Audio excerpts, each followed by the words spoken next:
هو ايه اللي جاب كيليان امبابي للمرج؟ في مباراة البرازيل وسويسرا في مونديال 2022 حصل هرج ومرج مبالغ فيه في المدرجات البرازيلية، والسبب هنا كان ظهور النجم الأول لمنتخب البرازيل نيمار دي سيلفا بينزل بين جماهير السامبا ويقف ما بينهم بقصة شعره الشهيرة وأوشامه المعروفة ونضارته الشمس، وساعتها طبعا تدافع الجمهور عشان خاطر يتصوروا معاه. بس ساعتها حصل لحظة صمت. سؤال جه على بال المشجعين، هو مش نيمار خرج مصاب الماتش اللي فات وكمان ما شاركش خلال الماتش اللي بيتلعب؟ الله، امال مين الشخص اللي واقف معانا ده؟ والاجابه هنا كانت اجوان اوليفيرا شبيه نيمار. اكيد طبعا كل الناس استغربت من الشبه ده، وضحكت طبعا من الطريقه اللي متقمص بيها اوليفيرا شخصيه نيمار. واكيد طبعا جه في بالك سؤال، ازاي في شخصين بيشبهوا بعض للدرجه دي؟ والشبيه ده بيشتغل ايه؟ وازاي الشبه ده بيأثر على حياته وشخصه؟ وليه في الفتره الاخيره ابتدى يظهر في مصر اشباه لاعبين كتير، او بمعنى اصح أشباه أوليفيرا؟ وبيقول البروفيسور وينريش فريولد والمتخصص في إدراك الوجه في جامعة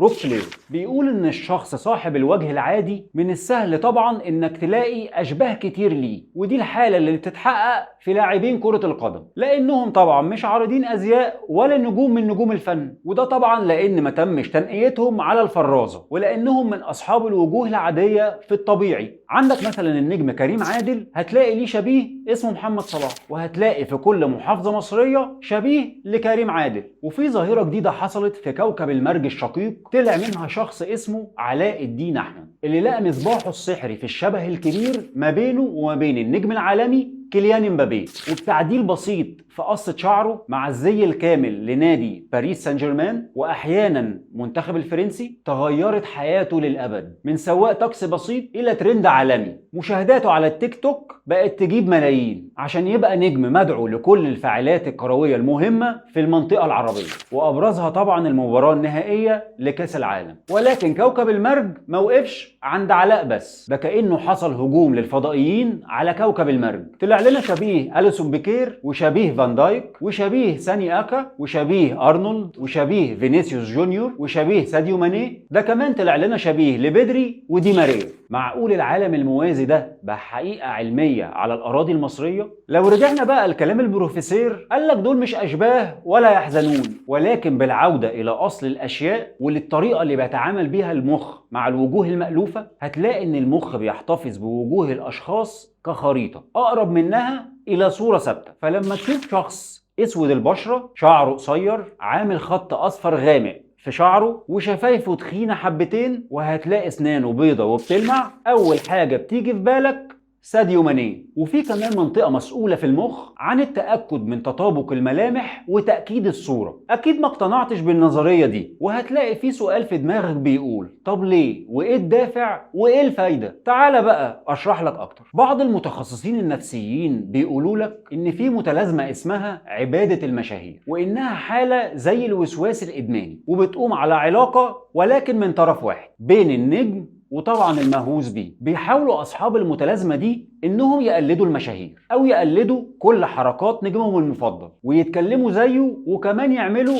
نفس انفعالاته. وفي منهم اللي بيوصل بيه الحال انه ممكن يعمل عمليه جراحيه عشان يبقى قريب من هيئه نجمه المفضل. وفي فيلم هندي بيحكي عن المتلازمه دي اسمه فان، وبيحكي عن شاب صغير اكتشف الشبه ما بينه وما بين نجم سينمائي معروف، وابتدى يطور من الشبه ده عشان خاطر يقابل نجمه المفضل ان شاء الله حتى لو 5 دقايق. وده في الحقيقة ما حصلش على ارض الواقع، لان النجم ما كانش يعرف عن وجوده اصلا ولا يعرف انه موجود في الدنيا اساسا. فابتدت تتحول حياة المعجب ده انه اصر انه يستغل الشبه ده في تدمير حياة نجمه المفضل. حاجة كده زي أنا سمير سبوت يا نور.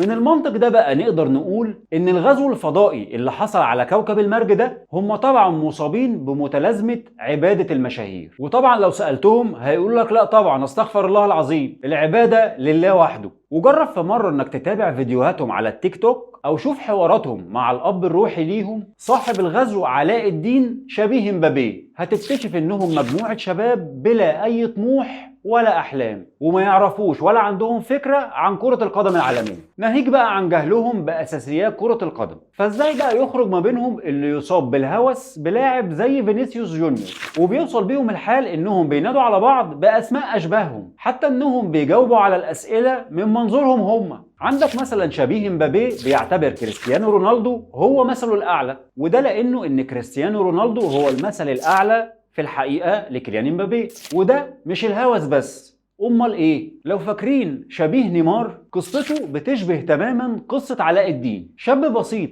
الناس قالت له على الشبه اللي ما بينه وما بين نيمار، وهو ساعتها ما كدبش خبر وراح متقمص الشخصية بكل حذافيرها لحد ما بقت مهنته هي شبيه نجم الكورة، وبسببها لف بلاد كتير ولف القارات، ووصل بيه الحال انه ينزل ارض الملعب في كاس العالم ويتجول بحرية تامة من غير ما حد يقول له انت بتعمل ايه. وممكن من وجهة نظرك تقول ان الموضوع تافه وملوش لازمة، لكن في الحقيقة ان الشباب دي لقت في الشبه طوق نجاة في الهروب طبعا من وضعهم الاقتصادي، ولقى فيها لقمة عيش ومصدر رزق، حتى لو الشبه ده ما قربهمش ولا يوم واحد من النجوم الأصليين، بس على الأقل يضمن ليهم كرسي في الغرفة الملكية في قصر الكبابجي.